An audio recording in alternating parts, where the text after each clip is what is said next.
On your Wednesday episode of Locked On Raptors, to tank or not to tank? That is one of many questions we'll examine as we continue our two-part look at the stuff we want to see from the Raptors down the stretch with Vivek Jacob coming up on today's show. You are Locked On Raptors, your daily Toronto Raptors podcast, part of the Locked On Podcast Network, your team every day. Hey, what's going on? And welcome to another episode of Locked On Raptors, part of the Locked On Podcast Network, your team every day. It is Wednesday, February the 21st, and I'm your host, Sean Woodley. I've been covering the Toronto Raptors now for 10 seasons on various platforms. You can find all my work over on the Hell website at Woodley Sean. You can find the show on Instagram at Locked On Raptors, and of course, you can join us, as always, for free in the Locked On Raptors Discord server. The link is in the description of the podcast. It's free to join, and we'd love to see you in there. It's much appreciated when you support the show. You can do that by joining the Discord. You can also do that by finding us on your favorite audio apps, by following, subscribing, rating, reviewing, telling a friend. Word of mouth, still a very big thing with podcast word spreading or whatever the hell I'm trying to get at. Find us on the audio apps, support us however you can. And of course, we're on video as well. Go to YouTube, subscribe to the Locked On Raptors YouTube channel as we inch towards 4,000 subscribers. And thank you in advance for doing that and supporting the show. Hit the little notification bell. You get a heads up every single time the show goes live, so you never miss it. Anyway, today's show is brought to you by our friends over at FanDuel. Make every moment more. Right now, new customers get $150 in bonus bets with any winning $5 moneyline bet. That's $150 if your team wins. Visit FanDuel.com/lockedon to get started. And we will get started here on part two of our look at the things we want to see from the Toronto Raptors down the stretch run goals, if you will. And here to dig into our second set of goals we would like the Raptors to strive for is our pal Big V from Sportsnet and the lovely Raptors in 7 newsletter. Vivek Jacob, Big V, how's it going? Not bad. Just as good as I was 5 minutes ago. Yeah, man. The magic of podcasting. We're wearing the same clothes as yesterday. No, we're not scrubs. We're just recording back-to-back episodes because it's All-Star Week. And what else are we going to do? We got to fill the time somehow. And yeah, let's run a little batch record. Big V, let's just get right into it, shall we? We were just kind of going back and forth on yesterday's show with things we want to see from the Raptors down the stretch. We talked about Emmanuel Quickley and Scotty Barnes getting that chemistry going. We talked about Grady Dick playing with the best Raptors players more often. You can go check out yesterday's show if you haven't yet. I want to start here, though, because I do think this is going to be kind of the prevailing storyline with the fan base. Prevailing. I'm good at saying words well. Down the stretch of the season, and that is the whole draft pick situation. Of course, to set the scene for those unaware, the Toronto Raptors owe a top 6 protected pick to the San Antonio Spurs for the Jakob Poeltl trade. Right now, as we record here on Tuesday afternoon, the Raptors have the 6th best lottery odds. Therefore, they are the 6th worst team in the NBA standings right now. You might think, oh, wow, they're going to keep their pick. Aha, not quite that simple, because being 6th gives the Raptors about a 46% chance of actually keeping their draft pick anyway. So they're literally down to a coin flip. The Memphis Grizzlies are in 7th. They are really injured and probably going to lose steam, one would think, as they have important players on two ways who are about to hit the 50-day mark and all that stuff.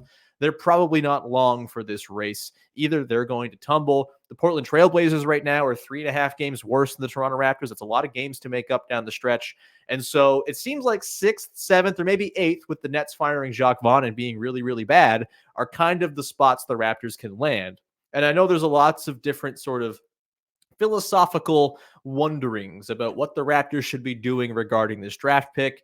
Big V, I will turn it to you. What do you want to see from the Raptors regarding this draft pick down the stretch? I think listeners of this podcast know exactly what I think. I think you should just play the games like you're a competitive, real basketball team doing an entertainment product, not piss away games and waste a third of a season and let the out-of-your-control lottery balls fall where they might. But where are you at with this? What do you want to see from the Raptors down the stretch as it pertains to draft pick philosophy?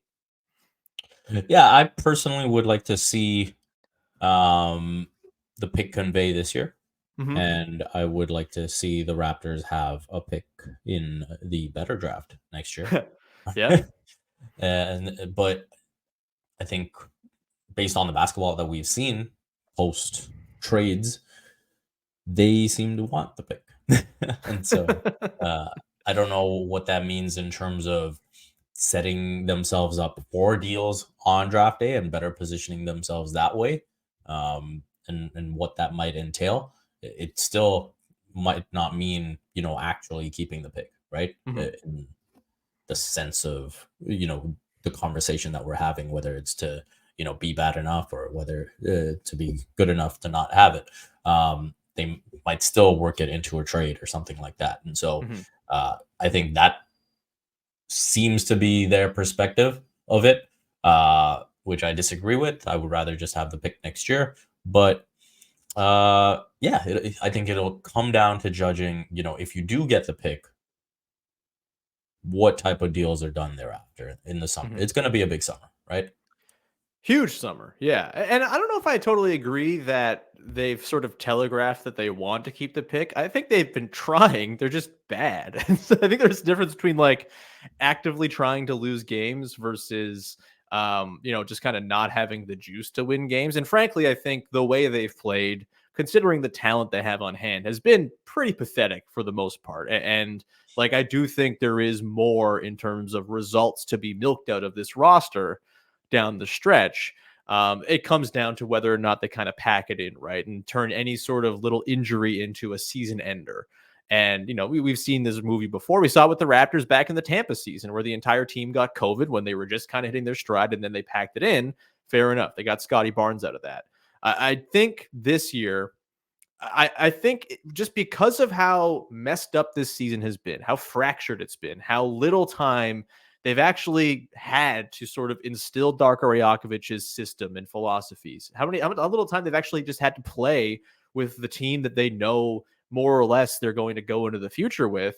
I think it's really important to actually play out the string of these games and not waste time just saying, well, we can't get to the play-in, so what's the point in playing these games?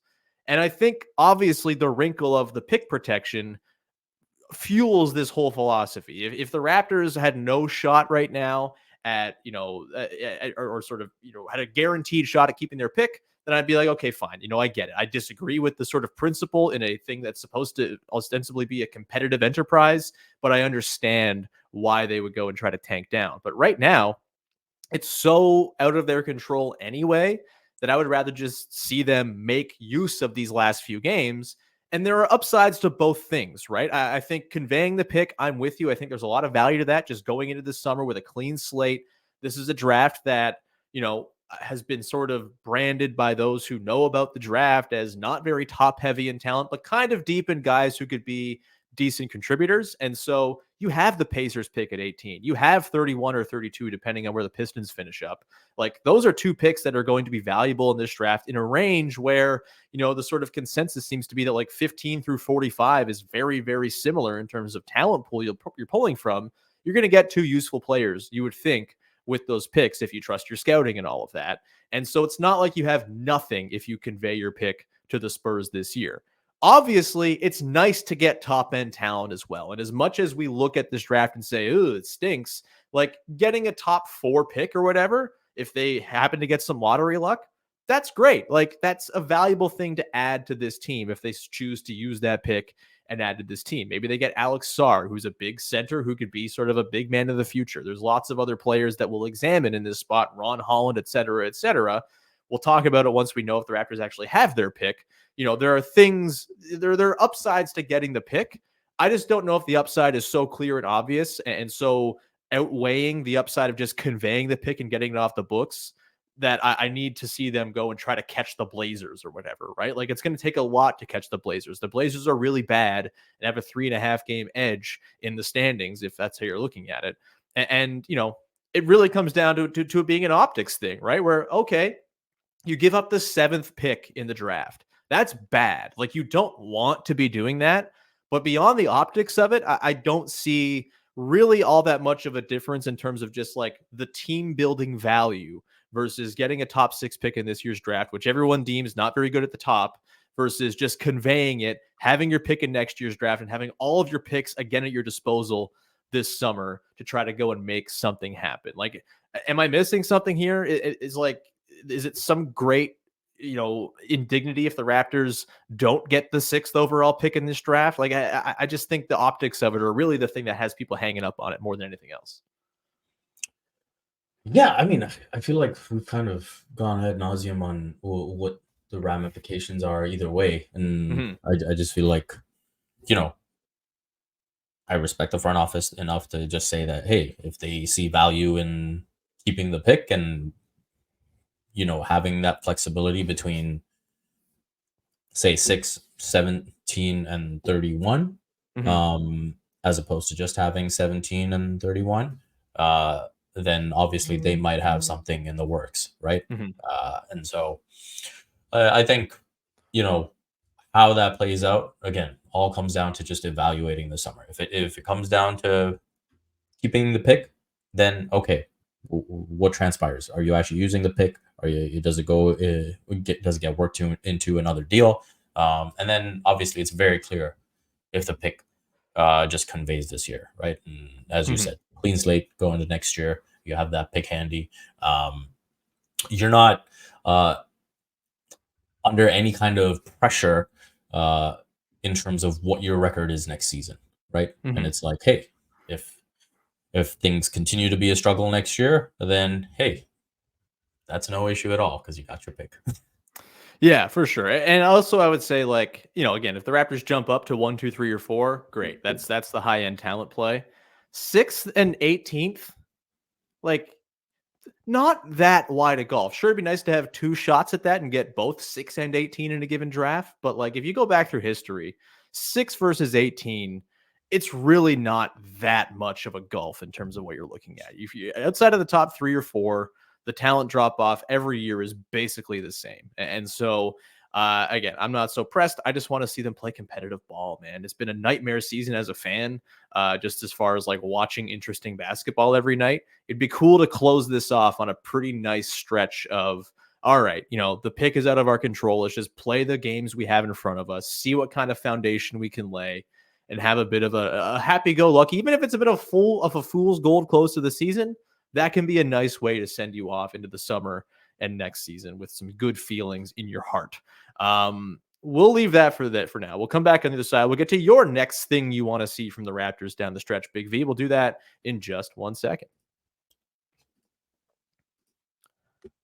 Today's show is brought to you by our friends over at FanDuel. Get buckets with your first bet on FanDuel, America's #1 sportsbook. Because right now, new customers get $150 in bonus bets with any winning $5 bet. That's $150 if your team wins. You can bet on all your favorite NBA players and teams with quick bets, live same-game parlays, exclusive props, and so much more. Maybe you're a Raptors fan who's been disenchanted by this season and you want to go and do the happiness hedge. You're sick of the Raptors making you sad with the way they lose games. Well, throw a little money against the Raptors on a given night, and you just might find yourself winning some scratch and making it all feel a little bit better. That's one way you can do it. Again, a bunch of different ways to go on FanDuel and mess around. You can do futures bets and all of that good stuff. All sorts of different sports available for you as well. Just visit FanDuel.com/lockedon and shoot your shot. FanDuel, official sportsbook partner of the NBA. And we continue on here with your first listen of the day. Vivek Jacob from Sportsnet and Raptors in 7 is here as we continue on part 2 of the stuff we want to see from the Raptors down the stretch series of podcasts. Big V, I will turn it over to you. What is your next thing that you really have an eye on, that you really want to see from the Raptors over the last 27 games of the schedule? Well, it's not so much something I have an eye on because I don't have a huge expectation of it happening, but I personally would like to see Jakob Poeltl and Kelly Olynyk to go into a bit of a timeshare. Sure. I think there are certain matchups where I would like to see Kelly Olynyk in the starting lineup and have Jakob come off the bench, just to see what that looks like. So say, for example, you got a game against the Nets and the Hawks coming up, right? What does it look like if you have a stretch big like Kelly going up against someone like a Nick Claxton, or if you're going up against the Hawks, someone like a Clint Capella or Onyeka Okongwu? What does that stretch big look like with the starting lineup? as opposed to off the bench. And so I would like to see the team go into a bit of a timeshare. Obviously, we've seen it in the past between, Serge Ibaka and Jonas Valanciunas. Not so much, once Marc Gasol came over, he was pretty much the certified starter. But I do think in terms of learning as much as possible and what that prototype of Kelly brings to the table, I would like to see the starting center role become more of a timeshare. That's interesting. I hadn't even really thought about that. I don't even know. Huh. I guess, yeah, like Yaka's had matchups. Specifically, it feels like against more sort of rim running, super athletic types where it's been a bit of a problem. Like he's, I think, quick enough and sort of nimble enough to hang with the more sort of spacey bigs in the league. It just seems like he just kind of gets beaten at his own game a little bit by the more sort of, let's say, dunky types. And so, I'm not sure Olynyk provides much more resistance to like the Jared Allens of the world, but Right. it's a wrinkle on the other end where you kind of force them to kind of spread out their defense a little bit more. I like it. Actually, I'm kind of in on this idea.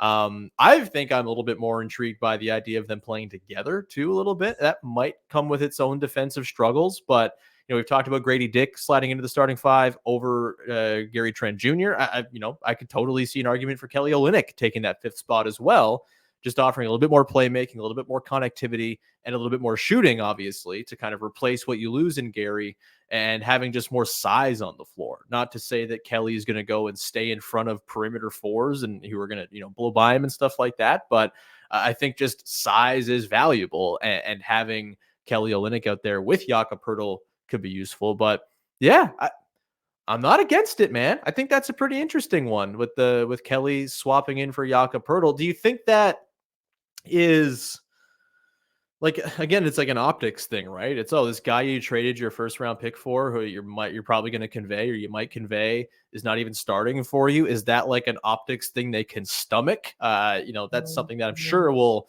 cause people to get very angry, even if the results are good. I think, look, the Jakob Poeltl trade toothpaste is out of the tube. You can't put it back. You got to live with what you got. But do you envision that being maybe like a reason why they might not do this?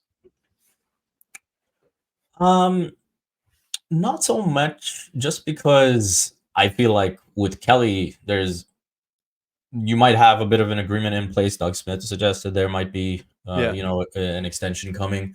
The Mike Conley treatment coming to Kelly Olynyk near you, baby. Yeah. Just former Utah Jazz glue guys getting paid.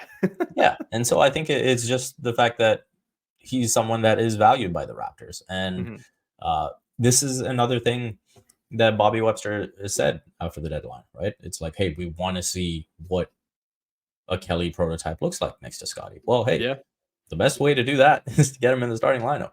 And again, I don't think there should be a complete changing of the center position. I think it's just you go into a timeshare if the matchup suits things you're trying to find out. And again, I made the example of, hey, if you're going up against Nick Claxton and the Brooklyn Nets, if you're going up against a Clint Capella with the Atlanta Hawks, I think there's something to find out there, right? And so what does that just look like? And you have somewhat of a sample size to look at and say, okay, this is what it kind of figures to be.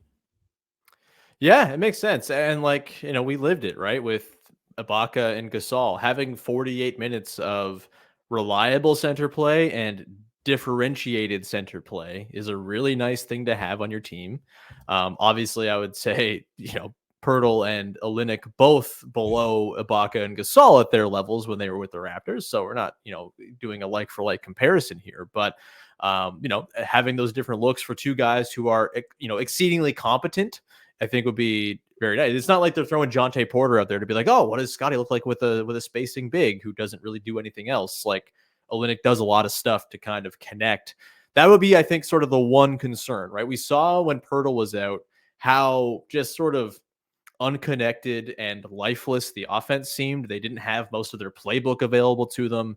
Is there any concern that taking Poeltl out, who's very clearly been a real agent for competence, someone who has helped set up the canvas to be one upon which development can happen, Does Olynyk in for Poeltl affect that at all to you as when it comes to, things like screening and, passing and roll gravity and stuff like that? Like, I think obviously very different players. I think Poeltl's skill sets are very valuable to what the Raptors are trying to do.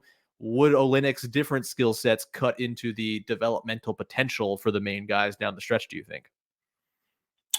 Well, I think offensively, Yak's roll gravity has mattered. I think the passing ability, I wouldn't, pick between them. I think Kelly's a really good passer. I think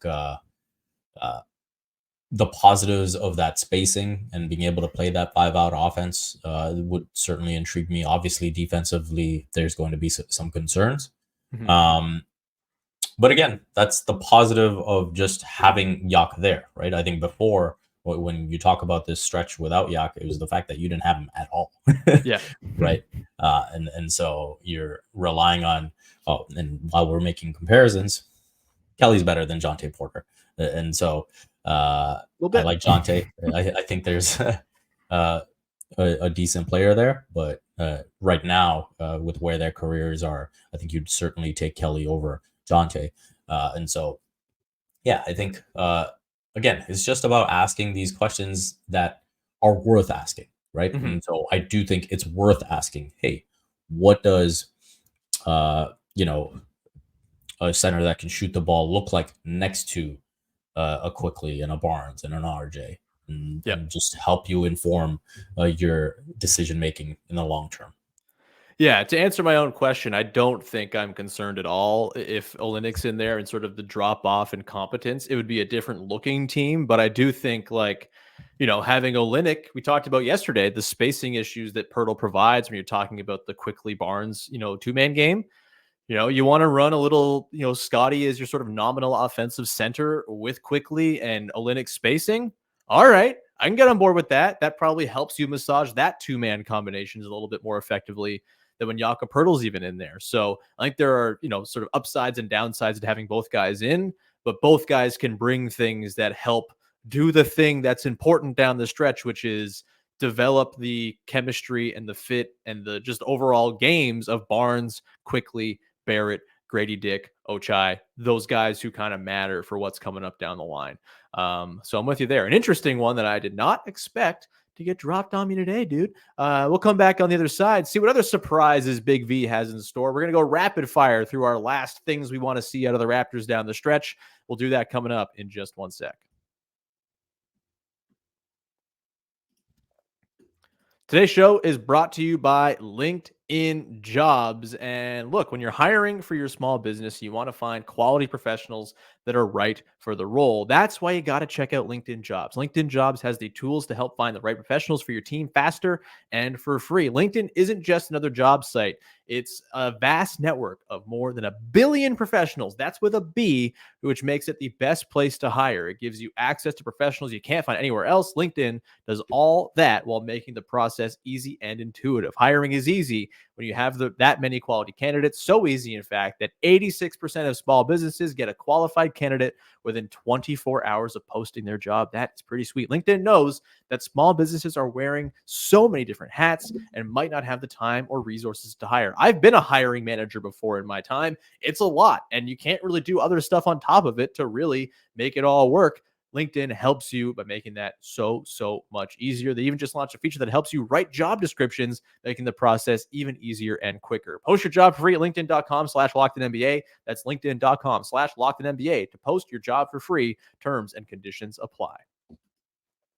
Today's show is also brought to you by our pals over at eBay Motors. Passion, drive, and patience. What brings home the winning trophy is also what keeps your ride or die alive. eBay Motors has everything you need to maintain your vehicle and level it up to peak performance. From superchargers, roof racks, exhaust kits, LED headlights, and more. Whether you're into speed, power, or style, eBay Motors has got you covered. With over 122 million parts for your number one ride or die, you'll always find exactly what you're looking for. And with eBay Guaranteed Fit, your part is guaranteed to fit your ride the first time, every time, or your money back. Because with eBay Motors, you're burning rubber, not cash. With all the parts you need at the prices you want, it's easy to turn your car into the MVP and bring home that win. Keep your ride or die alive at ebaymotors.com. Eligible items only. Exclusions apply. eBay Guaranteed Fit only available to U.S. customers.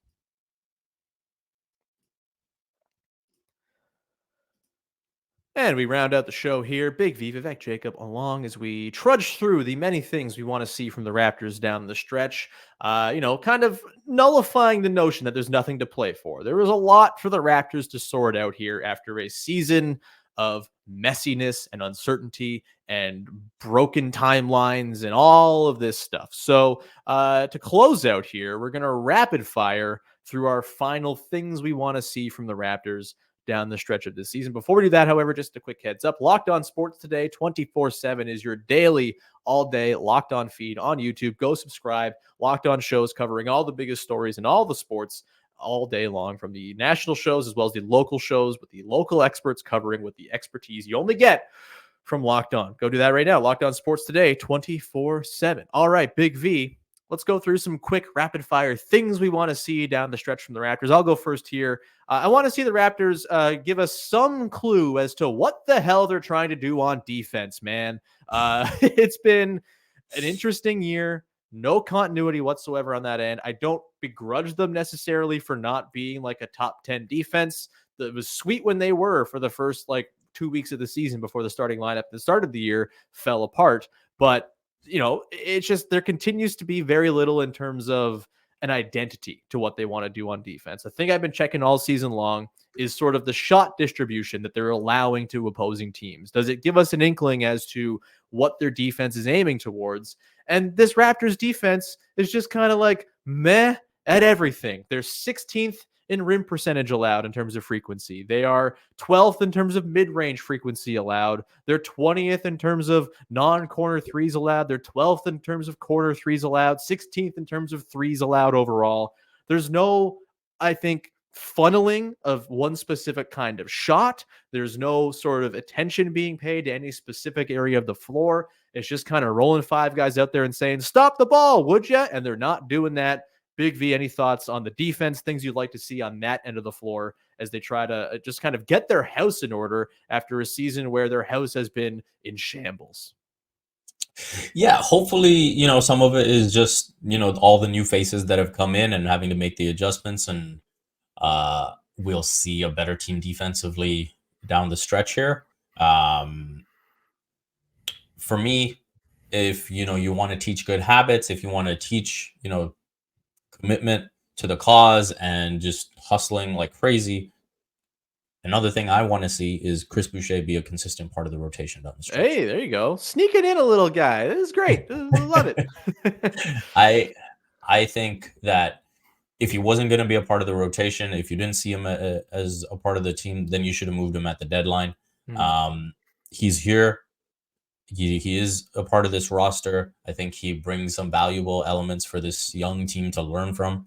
And we saw that to go into the All-Star break. And I think that he needs to be a consistent part of this rotation. And yeah, sure, he'll have his down moments, but I think on the whole, over these final 27 games, there'll be more positives from him than negatives. Yeah, I like that. I think Boucher, the last game was the last game before the break. He came in and had himself a really nice stretch of minutes. And, again, I understand why he had been phased out before the deadline. I think they were pretty clearly trying to move him. I guess they just couldn't find a deal to their liking, or that worked financially or whatever. But now that he's here, might as well play him. He's here for another year and a half. And, if nothing else, you make him a more viable guy to move next season as an expiring contract, or in the summer, whatever it might be. And, you also might get some pretty competent basketball out of him. He's a dude who always brings the energy, always brings the punch. And that's the thing this team has been sorely lacking. They have been not the team to throw the blows in a lot of these games. And Chris Boucher maybe amps up their possibility of being that kind of team. Another one I had here, just a quick one. Can one of Ochai Agbaji, Jontay Porter, or Javon Freeman-Liberty, who's been carving up the G League, kind of just find their way into the no doubt plans for the team? I don't think Jontay Porter is really on that level. He's shown some nice things. I think a third big is kind of where he nets out, probably just because of his inability to make a two-pointer and his just general sort of slow lateral quickness. There's stuff that you like about him. If he can hit a three, it changes the game, obviously.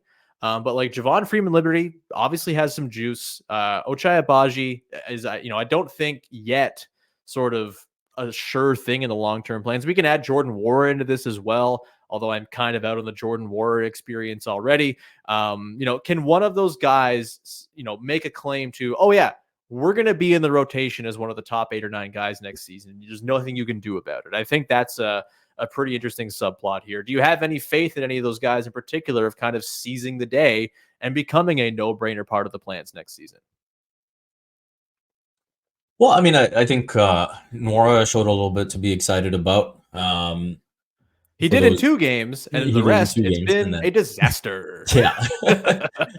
And so I think when you look at that potential, it's there. It's just, can he figure it out defensively? That's why he's moved from team to team, right? It's because he hasn't been able to get on the level they need him to be defensively. And so if he can figure it out, history shows that he won't, because that's why teams have moved on from him. And so we've seen kind of that ceiling of what he offers to this team, which can be pretty useful. But beyond that, I like JFL a lot. He hasn't got the opportunity yet, but we'll see how this plays out down the stretch.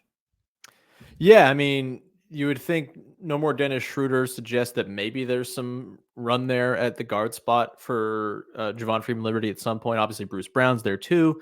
I think Agbaji is probably like the leader in the clubhouse as far as guys who might be able to make a claim to next year's team, even though I don't think he's shown a ton so far. He just kind of has a bit more pedigree, and he's under contract for another couple of seasons. That is probably the guy, but the fun one is Javon Freeman-Liberty coming in and like kind of blowing up the spot a little bit. Also, like we have to say, beware the March and April, surge for a young player, because it's not always real. For every, Jason Tatum catching fire in the back half of a season, there are 1,000 Freddie Gillespies and Malachi Flynn's. So, hold off a little bit on your sort of optimism if one of these guys starts to pop. But if one of those guys by the end of this season can say, I am a part of the rotation next season, there's nothing you can do about it, I think that's a success. Like that, you're not going to hit on all these guys, but one of the 4 really kind of standing out and saying, you know what, make me part of the plans. That would be pretty sweet. Do you have any last things you want to see from the Raptors down the stretch here, Big V, before we close out the show? Well, one final thing I'll throw in there is just RJ. Can he continue to sustain what he's done as a Raptor on the offensive end? He's shooting 61% on 2s. He's shooting 36% on 3s. So how will that play out the remainder of the season? And can he start to take steps defensively? It's not necessarily something I expect mid-season, but can he improve on that end in terms of guarding his position and being a better perimeter defender? So that's probably one thing I'll throw in there. Yeah, RJ's defense, that'd be a nice thing to see perk up. There's no doubt about that. With that, we will leave it there. Big V, thanks so much for hanging out for 2 podcasts with me. You're a crazy man for spending this much time with me, but I appreciate you to no end. Anything you want to promote for the good people out there? You can check out my NBA work for Sportsnet. You can check out my Raptors takes at my new newsletter, Raptors in 7. And you can check out everything that's going on with Cricket Canada on the Cricket Canada website as I continue to do that as well. Hell yeah. Everyone go support all of Big V's fine works all over the internet. And thank you so much for tuning in. Again, you can find me at Woodley Sean on the Bad website, Instagram at Locked On Raptors, and of course the Locked On Raptors Discord server. The direct line to me, baby, is the Discord. Come hang in there. We would love to see you become part of our Locked On Raptors listener family. We'll be back again tomorrow. I think Katie Heindel's probably going to stop by. We might catch a little all-star update from all that went down. She was in Indianapolis this past weekend. We'll keep on looking ahead to the final stretch for the Raptors as well. Friday, we'll break down Raptors Nets as the Raptors get back in action. It's all coming up for you this week. And then, stretch run time. It's a different kind of stretch run. They're not pushing towards much, but we will cover what we can cover as the season comes to a close over the next couple of months here. And then, of course, draft season will kick into high gear. So you have all that to look forward to. Thanks so much for hanging out. Again, all the audio apps, YouTube, subscribe, get us to 4,000 subs, all that good stuff. We will talk to you again on Thursday for another episode of Locked On Raptors. Bye-bye.